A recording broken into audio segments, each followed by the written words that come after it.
Good morning. Welcome to Unity South Central Region's Business Mastermind. I'm delighted that you're here today. If you are a Unity minister, this is an ethics class, so it will meet the requirement of your ethics training for the year.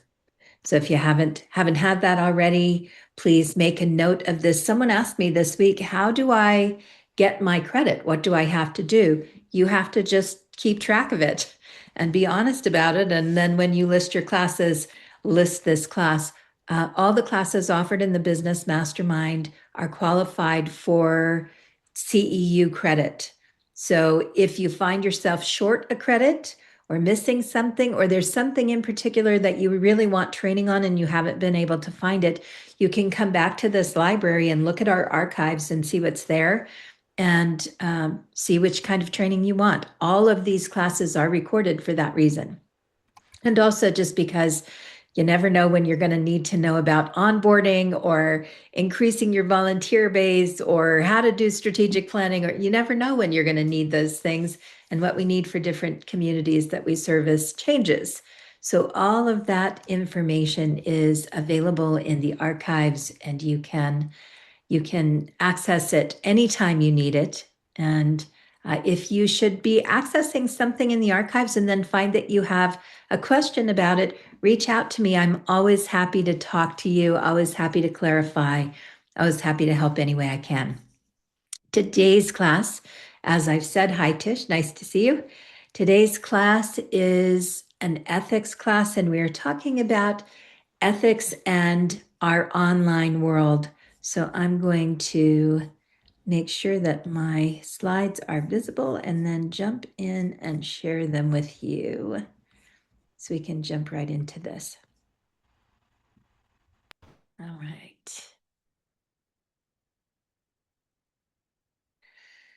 Calling this ethics in the wild because sometimes that space in the world that we share in the cyber world is just a little bit wild, isn't it? It's not necessarily a tamed world. The boundaries and rules and ways that we function there are not predictable and in a lot of ways not published. The things that we know are by experience. We begin to learn what kinds of things will get us kicked offline, what kinds of things will bring us new people paying attention to what we have, what kind of things we feel comfortable with. And we also learn the sad lesson that what we put online is forever. I have a very dear friend who says, whenever he puts something up, Facebook is forever. Don't put it up if you don't want to live with it 10 years later. And that's a really important consideration in our cyber world, because we don't see what scrolls all the way down to the bottom of our page, but someone else can. Someone else can go back many years. Think about how long you've been on social media.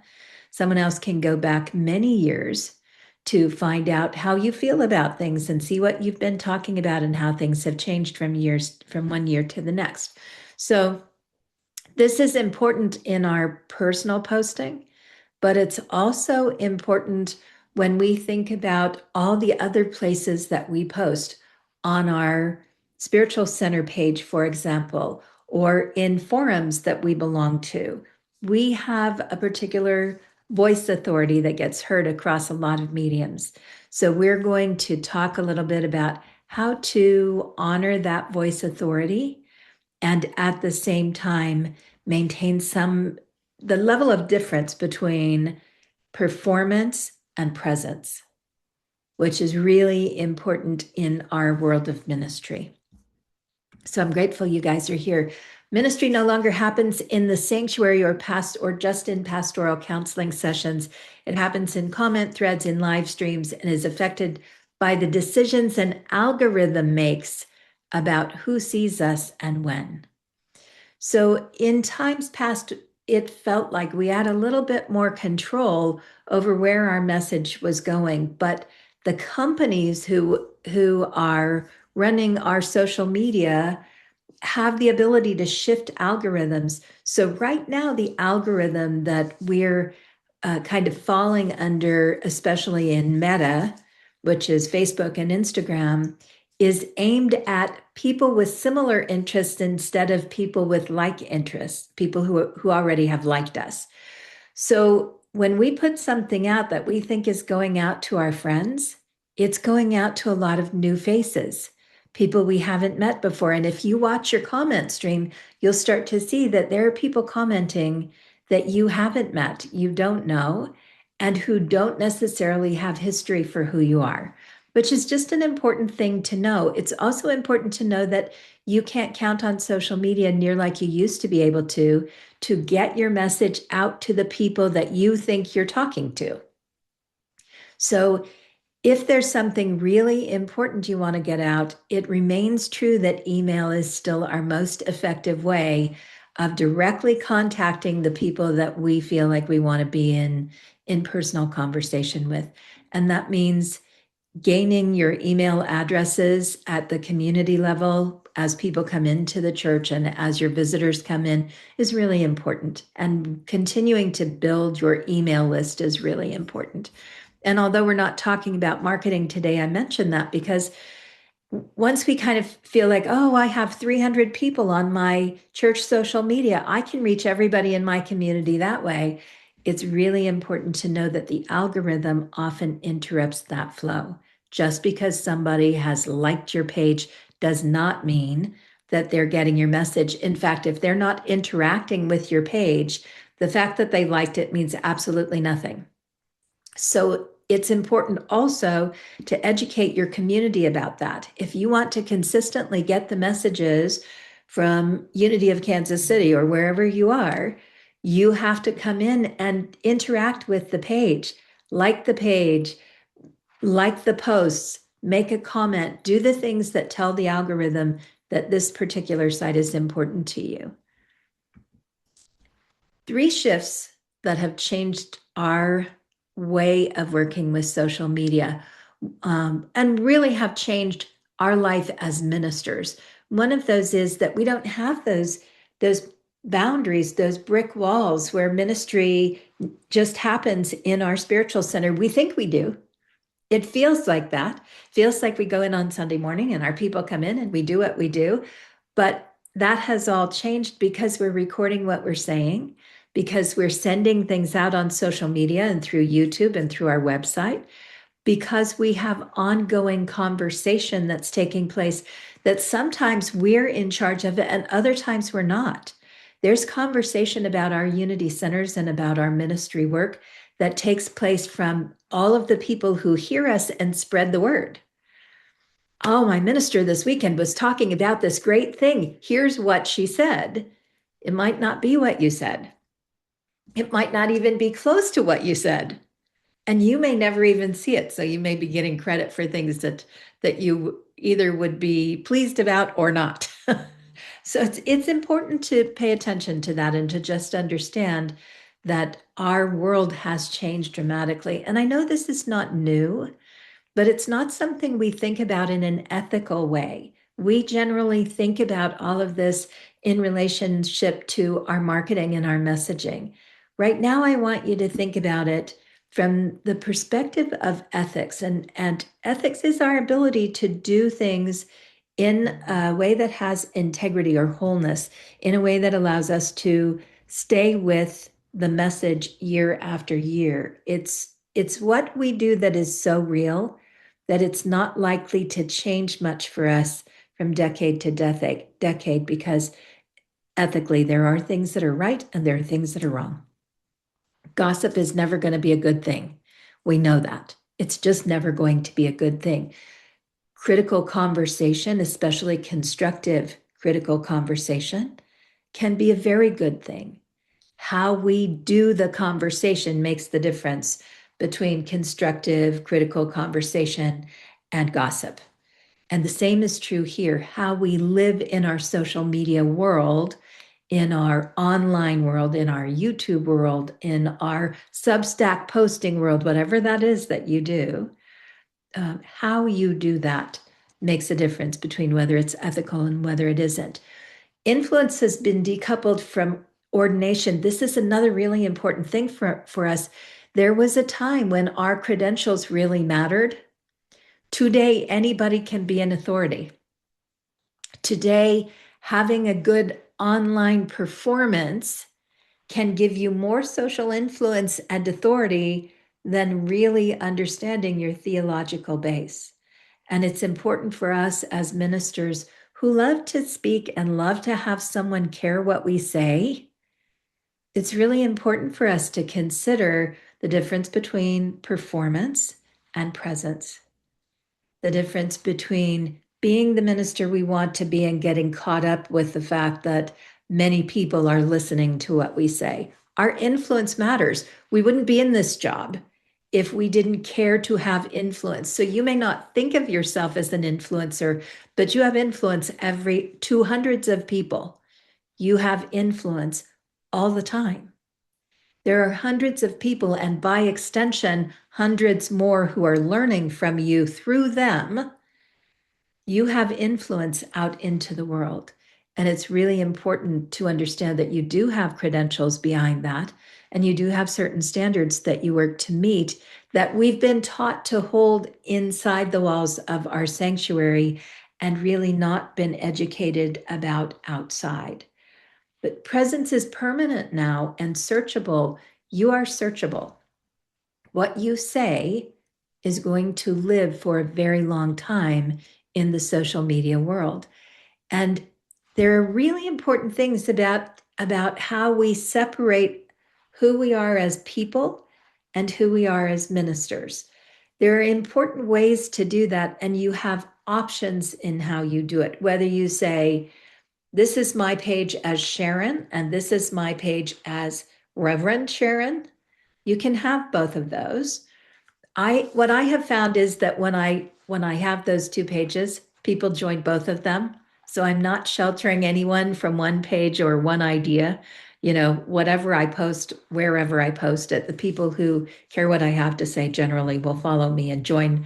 I have people who are part of several pages that I have on different subjects, and I'm always surprised that they even find them.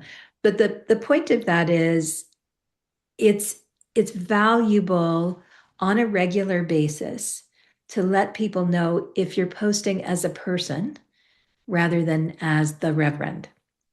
And one of the ways that you can do that is you can say, this page is my personal page. This is where I post as, in my case, Ariana Platten. This is where I post as Ariana Platten, not as Reverend Ariana, not as Josh and Jerry's mom, not as Mark's wife, but this is my personal page where I share my personal feelings. My church and the organizations that I work with have no responsibility for anything that I post here. These are my personal feelings and personal postings. The value in that is to create a little separation. Now, the truth of that is, for some people, you will always be Reverend Ariana, Reverend whoever you are. You will always be that. So you do not have the freedom of just posting your rant without understanding that your rant is going to affect some of the people for whom you have influence. And still, there is value in letting people know that you have some personal space if you're using your social media in a personal way. It's ethically responsible if you're doing that to let people know. We're going to cover 5 different areas: digital ethics for ministers, what happens when spiritual authority meets influence, which is a little bit of what we've talked about, how we use AI and what our ethical responsibilities are there, financial transparency as relates to any online classes or things that you might be doing in your personal world that will impact your professional world. And this oftentimes affects our retired ministers or ministers who work in an interim basis, ministers who are doing minister of record work, where our ministry work with a particular community is just one sliver of all of the work that we do. And we may be teaching personal classes and doing things online outside of the confines of any particular spiritual community. And then, of course, our community agreements. What kind of relationship does your community have, spoken and published and in their awareness, around the cyber world, which is important for us to be talking about. So let's start with digital ethics for ministers. There are four areas that create what I like to call core tensions, areas where things can get messy. The first one is visibility versus privacy. And we've talked about that just a little bit already. We've already touched in on the fact that you might have a personal Facebook page or personal Instagram and a public one, or maybe a public one being your professional one under your ministerial credentials. How you use both of those matters. What kinds of things you want to use your social media for matters. And there is time and the need for time to be devoted to considering, most especially, what you want to have as privacy. Because the social media world is not private. If you post that your mom passed away, it's public. Even if you hit the little privacy button and say nobody can see this, that information still exists in the mind in the core of the online world. And there is no such thing as secure and private and unhackable or untrackable posts. So if you're making a political statement, think about that. If you're making a personal judgment statement, think about that. If you're telling a story, think about that. This becomes really important when we as ministers want to share a story about something that's happened in our community, something that's happened with someone we've worked with. It can become really easy to think, oh, that person is not here anymore. They haven't been in my community for 10 years. Let me tell you a story. I'm not going to include any names, but let me tell you a story. Those things have a way of making their way into other forums. So it's just really important to remember that personal conversation, private conversation, is probably not well suited for anything online, for any of your social media. Even if you think you're in Messenger and just having a personal conversation, is probably not well suited for social media. It's a good idea to have that kind of conversation on the phone, in person, or possibly move it to email so that you have protection for everybody involved. Presence versus performance. There's a really big difference. You know this as a minister.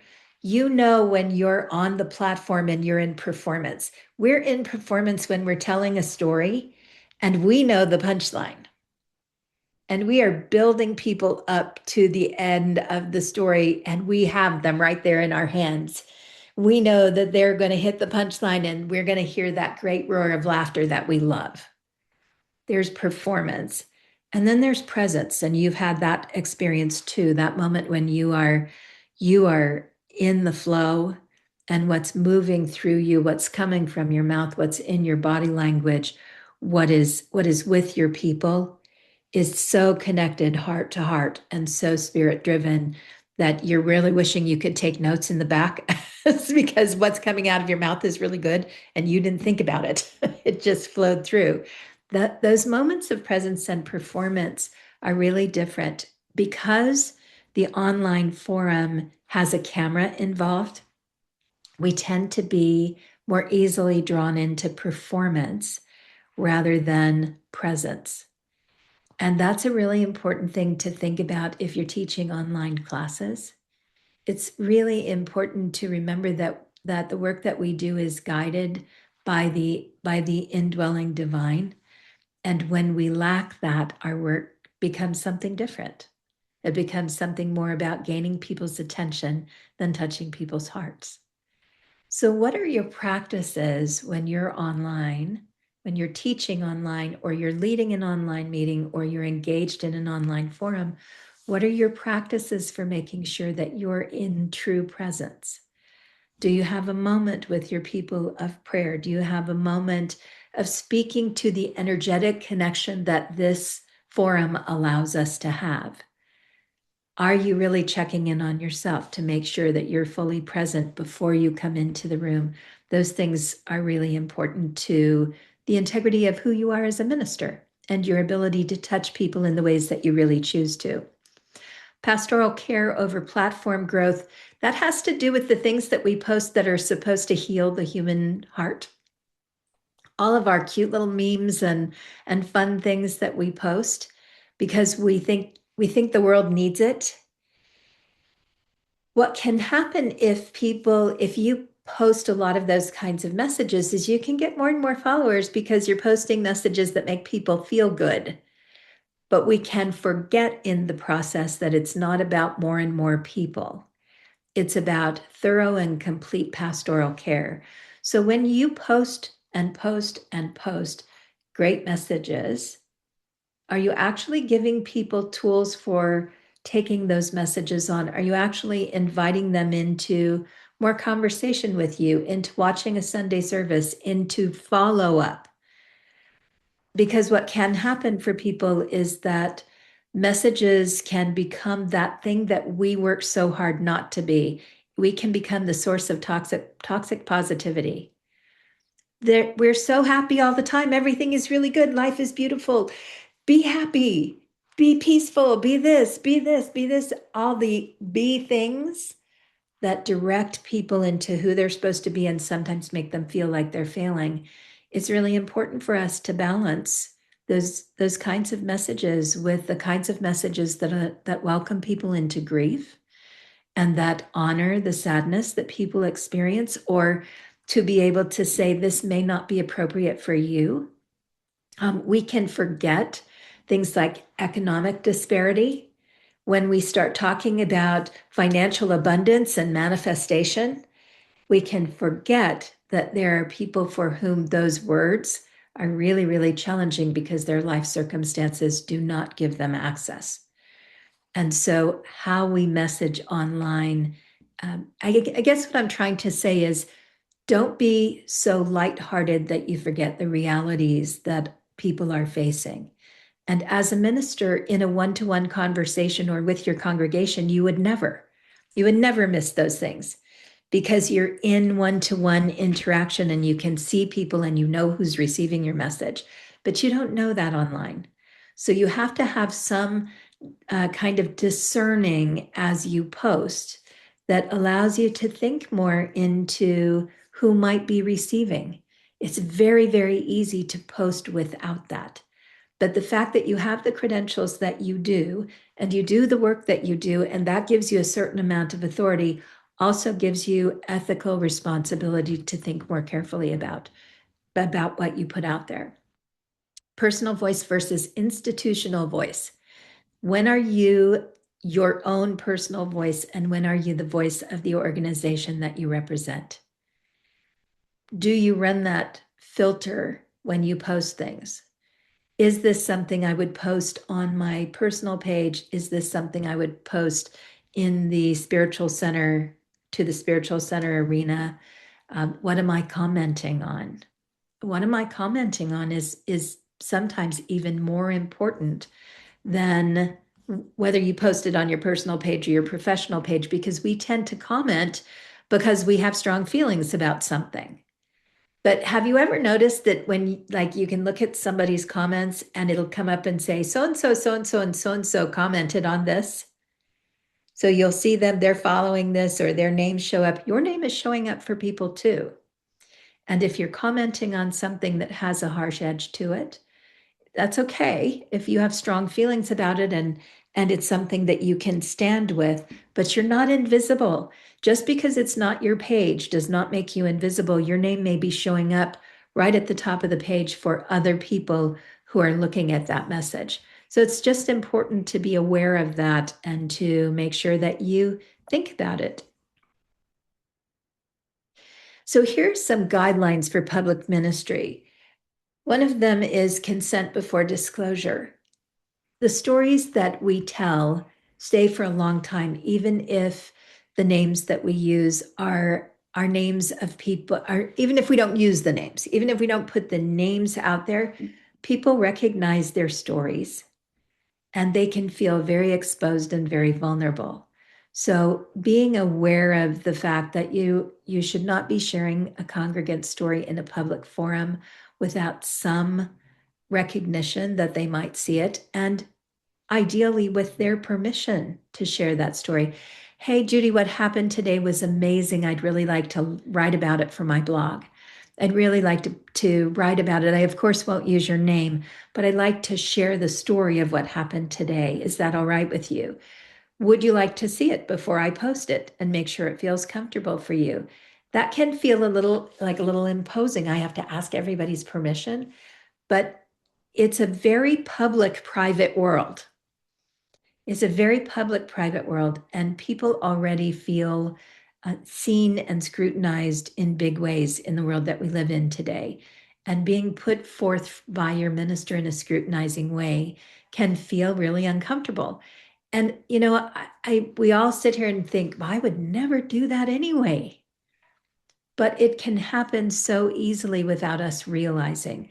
So it's one of those things that you make a decision about up front. I'm going to always ask consent before I disclose something that could be vulnerable, could leave somebody feeling vulnerable or exposed. If you have that in your kind of rhythm of how you do things, you won't make the mistake.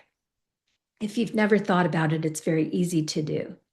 Separate the pastoral relationship from the public persona. This is important if you teach classes outside of Unity topics. Let's say, I've done this for years, I'm a business consultant. My business consulting has nothing to do with my ministry. So it's really important when I'm doing business consulting that I add somewhere in the documents or in the conversation that this is separate work, that this is something that I do apart from my ministry, and that Unity headquarters has nothing to do with how I teach business, that it's completely dissociated from my Unity work.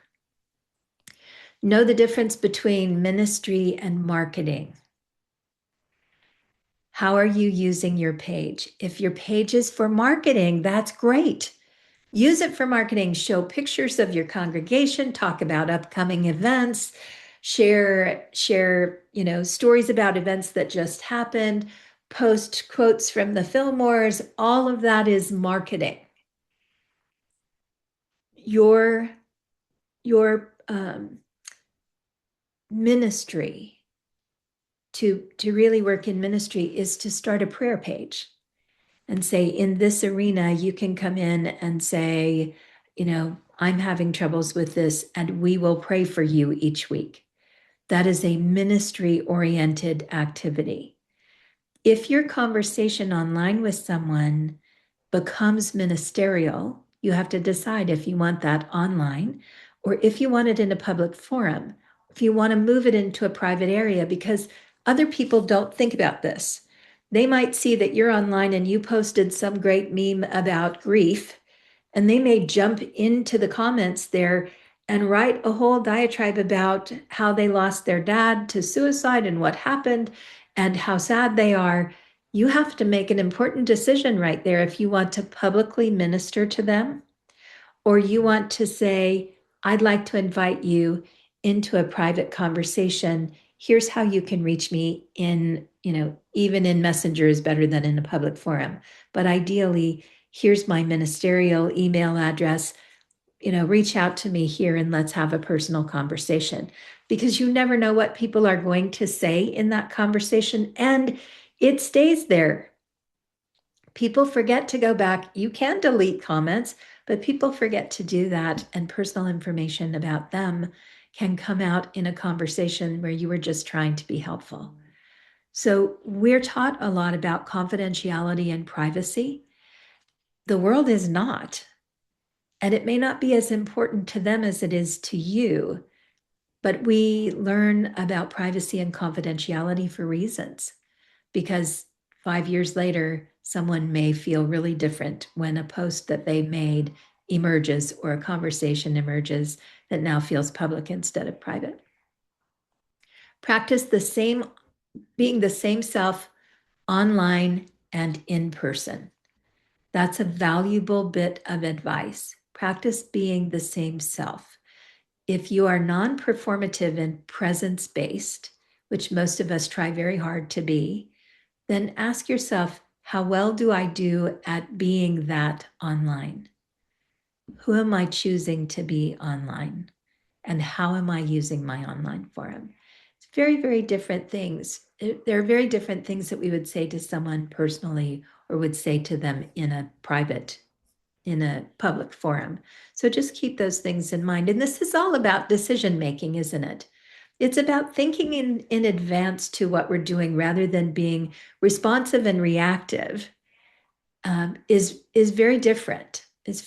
We can be responsive and not be simply reactive if we have some kind of idea in our head who we want our online personality to be and how reflective it is of the person we actually are. When spiritual authority meets online influence is our second module, and it speaks to the difference between online authority and ordained authority. We have two different kinds of authority. The kind of authority that we gain because we're credentialed, because we went through formation, we're held accountable, we've invested time, we're bounded by covenant. We have certain things we agree to. We've tested our relationship slowly and over time, and we answer to a body. We have a board, we have a larger denomination, we have our congregations. That's different than algorithmic influence, which is earned through posting every day and reaching more and more people and growing and engaging, or bounded by nothing. We have nobody's paying attention. No one is paying attention to what is being posted. It's tested instantly by strangers, not over time by relationships. It's tested instantly by strangers. That's a really different kind of influence. And it answers to the platform's incentives, not a community. The platform's incentives are the more people that pay attention to you, the more comments that you get, the more likes that you get, the more visibility that you get. It's not that one is necessarily better than the other, or that you need to retract one and stick only to the other. It's that you need to understand you have both. And you need to understand that your algorithmic influence is instantaneous. You cannot count on the fact that everybody who's seeing what you post knows who you are. They don't. Many people are seeing your post who are seeing you for the first time. So, what are you telling them about yourself, and how are you presenting yourself in that environment? It's worthy of your conversation, very worthy of your consideration. So, here are some warning signs and some guardrails that can help you. Mistaking reach for readiness. That means that you have started talking about a subject that maybe you haven't learned as much about as you could. So that can be quantum physics, that can be neoplasticity, there are lots of buzz subjects that in our community we would speak about because our people know us and they've heard us talk about those topics for some period of time. And we can say we're just learning, I'm just learning about neoplasticity, and these are the things that I've learned about it. And here's why I think it's important. And they know what our history is. They've developed a relationship, and they can listen to us with a certain idea about what we might know or might not. When we bring that into the online forum, two things happen. Either people want to argue with us because we don't know what we're talking about in their mind, or they simply accept what is brand new information for us as fact, because we have those authorities, those three little letters at the beginning of our name.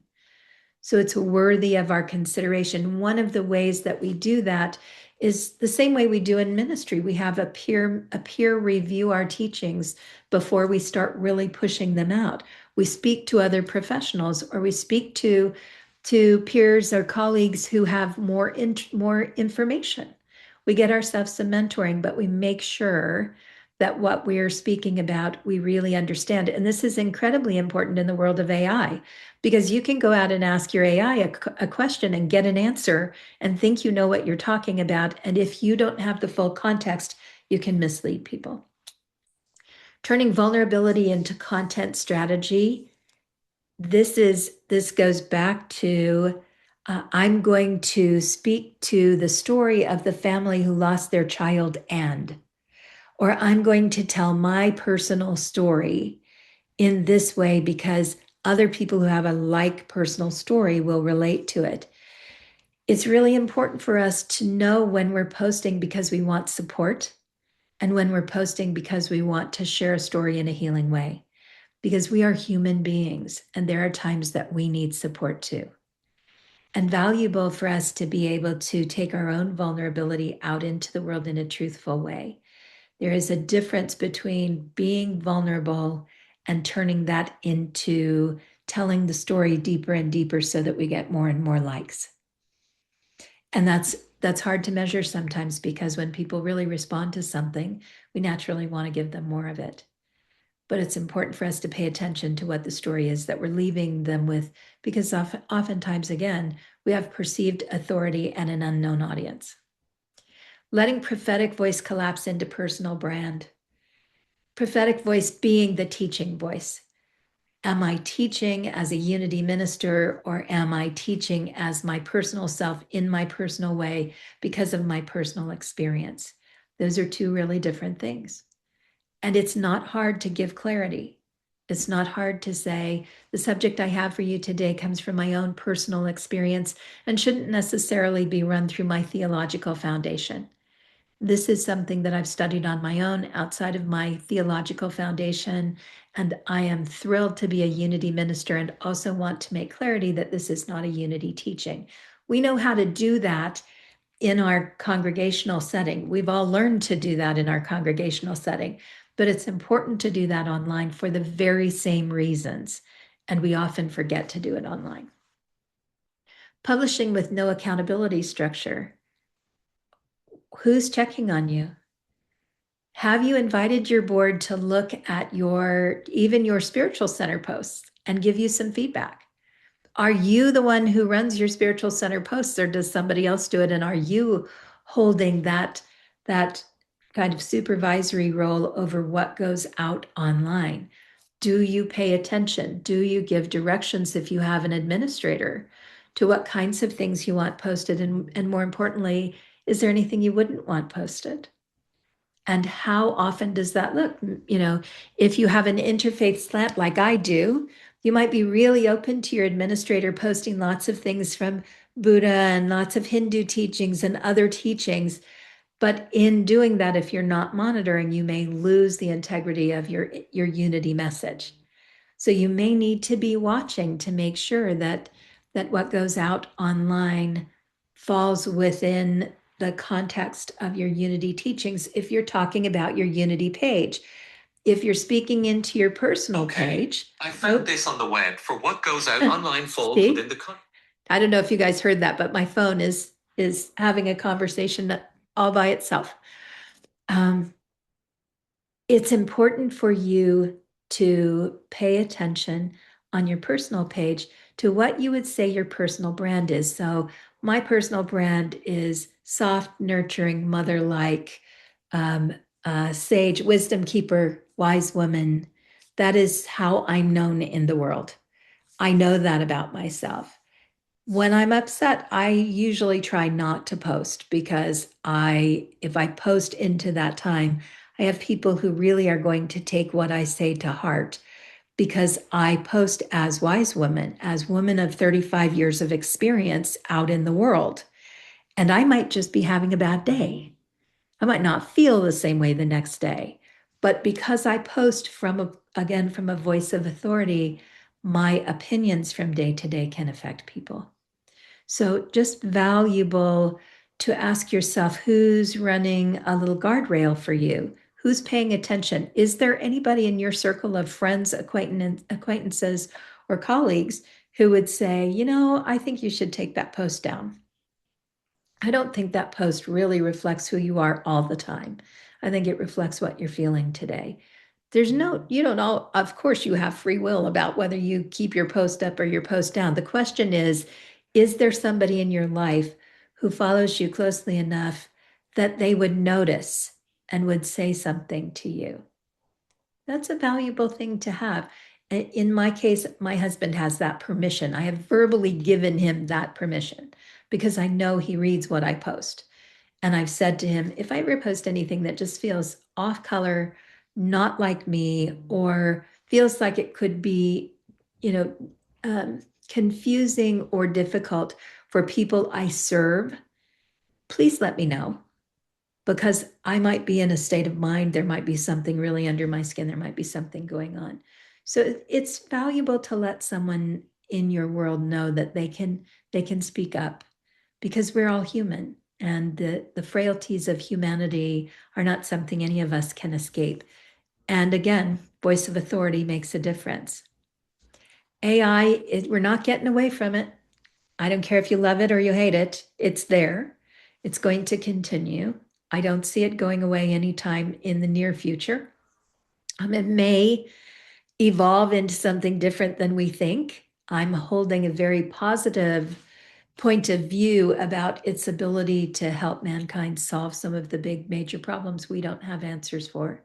Because if it's there, then it is somehow there and can be equally inspired as anything else that affects us. So I choose to hold that view about it. And I use it a lot for research. I use it a lot when I'm trying to find the right word pattern. I use it a lot for theological research, but I use it for all kinds of research. If I'm going to teach about quantum physics, or I'm going to teach about neoplasticity, or I'm going to teach about something that's a little bit more cutting edge, I will go in and ask lots of questions so that I can have a better understanding of it, and then do a little ask for a few links and do some additional research because AI is still not infallible. It still sometimes makes mistakes. You might be using it to write a Christmas play. You might be using it for ideas for your Easter service. You might be using it for better words to address a problem in your community. Wherever you're using it, it's important to understand what it can do. And it's also important to know that it can erode integrity and it can erode trust in your community if there's no openness about it. So it extends your ministry through research, through scheduling, and there are all kinds of things administratively it's great for. Your accessibility can be, you can have more accessibility to community members who speak a different language. It's great for brainstorming the structure of a class, but when it's your ghostwriter and you don't have time to write, and it's ghostwriting for you, or ghostwriting your email and your email doesn't sound like you, if it's fabricating personal testimony, give me a good story about this. If it's fabricating a story and it's not a real story, it's not lived experience, if it replaces your own discernment, if you have given up authority to it and you trust that it's right all the time and you don't actually research it, and if it blurs the authorship of the things that you produce in all those ways, it's eroding your integrity and eroding the trust of your community, visibly or invisibly. If your heart is not in the work that you're doing because it's being done by AI, you will begin to feel different about what you're doing. You will lose that depth of trust in the inner voice to an outer voice. So it's important to keep clarity around that. It's important to disclose AI involvement especially if it comes around pastoral advice. So it can be something as simple as I went into Claude today and got a list um, of all the centers that deal with domestic violence. Here's the list it gave me. I cannot confirm that it's exactly correct, but here are some phone numbers and places you can start. That's a really important thing to say, I pulled this list for using AI. I did this research using AI. Um, I am looked for information about tools that you might use to help strengthen communication in your marriage. And here's some things that AI gave me. Here's a way you could use it for yourself. If you're using it as though it's your personal information and not disclosing that it's AI, there's something just directly out of line with that, right? Like it's important for us to be talking about it. Never let AI generate content attributed to lived experience you haven't had. Never say something that sounds like you've lived it and you didn't because it's pulling from somewhere else. You know, out on the lake when you kayak, you need to know that you hold your paddle this way. Well, how do you know that? Do you kayak? Or did you go on AI and get a few tips about kayaking so you could use kayaking as a metaphor? Neither one is wrong, but being able to say, according to my AI, you have to hold your paddle this way, or saying you have to hold your paddle this way when you've never held a paddle, that's just frankly not honest. So important to pay attention to that. Keeping a human hand in our work is probably the most important thing I can say about the way we use AI. It's a very valuable tool, and people are coming to us for human connection in a world that is overly cyberspaced, in a world that has become very, very not human in many ways. And the great gift that you bring to ministry is your heart, and no AI is ever going to replace that. So keeping your heart in this game really matters, and using AI to expand your capacity, but not to replace your discernment, your distinct way of being, your understanding of the world really matters. Do not allow it to become the thing you work with without question. Always be in question because it's not human. No matter how human it sounds or how smart it is, it's not human. And your human quality is needed in the world. Financial transparency that builds trust. This really has to do with if you're doing online classes. And if you're doing online classes, there are a few things you need to do. One is you need to talk to your board and make sure they know that you're teaching online. That's just whether you're doing it personally. If I'm doing business classes, I still need my board to know that I'm doing those things. And I need to disclose if I have sponsors who might have involvement in the church. If somebody from the church has said, hey, can you do this series of classes for my business? Yeah, of course I can. And I need to make sure that my board knows that there's a blurred line there, that someone from the church has hired me for something else. I need to separate church income from personal income.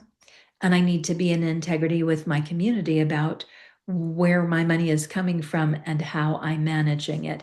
And we like our own privacy. But being in conversation with your board matters. And what you have to understand is board members came from the community and they will go back to the community. The same is true with many things that happen with any given board. They go to people who came from the community and they go, those, whatever those things were, they go back into the community when the person leaves the board. So as much as we educate our board members that confidentiality on the board exceeds their time, stays with them after they're off the board, it doesn't always work that way. So it's going to come out in your community likely if you're doing other work online. It's really easy to include a note that says, hey, just wanted to let you guys know I'm teaching this class with the authority of the board. And these are the kind of clients that I work with. And I am very careful to never let it interfere with my work for you. But I do have board approval. And if you ever have any question about what I'm teaching or why I'm teaching, please feel free to let me know. It's just important to be transparent because trust is everything in our job. Report to your board rhythmically, meaning every 3 months, I'm going to let you know if there's something that I'm doing that's unusual, rather than waiting for them to ask you, because it has an entirely different feeling of transparency when you say, I know that all of you know and are aware of this, and I'm just reminding you that this is going on, just in case, we have a new board member or you've forgotten or anything happens. I always want to be really transparent about the things that I'm doing. And online work can be not just for pay. It can be people who ask you to be on their podcast or people who want you to sit on a panel at their summit. Anything like that is still public visibility that it's valuable to share with your board at a minimum. So let's talk about how we do this in our community. Do you have a community agreement about how things work in the online world? Has your community had this discussion? Have you and your board had this discussion? Again, at a minimum, have you talked about your online world with your board? So if you have not, here are some things that you might want to consider. Here are some statements that you might want to make. And if you have, check these and see how they stay in line. How is disagreement handled online? What is your agreement about disagreement? What are your confidentiality boundaries for community shares? Can people do screenshots? Can they quote you? Can they take pieces of your recording and run them other places? What's your community agreement? What can members expect around AI generated communication from leadership? Do they expect a disclaimer or no? Do they even think about it? How are financial asks made and decisions made around financial subjects? How does that happen in the world of, can that happen? Can you put out a request for donations on your Facebook page? Or does that only happen in a personal arena? The community's right to question leadership publicly and privately. Do you have an agreement with your community about who they will talk to if they have a problem? Or is it okay in your community for someone to post their dissatisfaction on your Facebook page, on their Facebook page? Have you had any conversation about it? We don't have control about what people post, but having conversation expresses what it is to be involved in the community. And there's a difference between I spoke to the minister, I spoke to the board, I couldn't get any satisfaction, and now I'm posting it on Facebook, or I'm posting it on Facebook, I'm not even going to try and talk to the board or the minister. What is the expectation? Because in application, if someone is critiquing in a difficult or what you might feel is unfair or detrimental way, what is going on in your community, it may put you at the place where you have to question whether they belong in your community or not. Is this dangerous or detrimental? How do we handle this, or do we let them just continue to post and deteriorate? And if you've had no conversation around it, you don't have a leg to stand on. If you have publicly said, our expectation, especially for our membership, is that to be a member, you agree that you will have a conversation with the minister. And if you don't get satisfaction there, a conversation with the board before you post a public criticism, that gives you grounds now. If someone just goes off the rails, you now have grounds at least to remove them from membership. But if you have no public statement, you have no grounds. And that can be really difficult. And when you create policy at that point, it can feel personally attacking. If the policy exists beforehand, it's not an attack. This is how we do things. You want that kind of policy in place before it's a problem so that you can take care of it. So you might have an agreement like this that you could post on your boards and share with your community. Disagreements about teaching will be raised with the minister directly before they are raised publicly. Anything shared in circle stays in circle. Anything shared in my sanctuary, however you want to say that, unless the person speaking says otherwise. When leadership uses AI assistance in written communication, this will be noted plainly. Financial asks will be made no more than once per gathering and always with context. All of those things, let's speak it about financial asks is important because your folks can say, and you guys have had this, when somebody's trying to fundraise for their particular agenda item, whatever it is that they want, they might go online and say, I need you guys to make a donation for a new church bell. Please make sure on your donation that you note it's for a church bell. I'm willing to go buy the bell once we raise the money. Well, the board has not approved a fundraiser for a church bell. Nobody else has said they can do that, but there's nothing to stop them in a financial way from collecting money and saying it's for the church. And now you have to track that down follow up on it, all of that. So financial asks will be made no more than once per gathering, and always with context could also be financial asks will be approved by the board and will always be made, well, no more than one financial ask will be made in a gathering, or however it is that you guys need to make that work in your community. Sometimes I have two financial asks because I'll have the ask for us and I'll have an organization we're raising funds for. And usually I'll put a basket in the back of the room and say, we've done our normal collection. We are also working with the West Side Cares this month, and they are in need of specifically water bottles because it's summer and it's hot. So if you would like to make a donation for extra water bottles, there's a basket in the back room. There's a basket in the back lobby. You can make your donation there.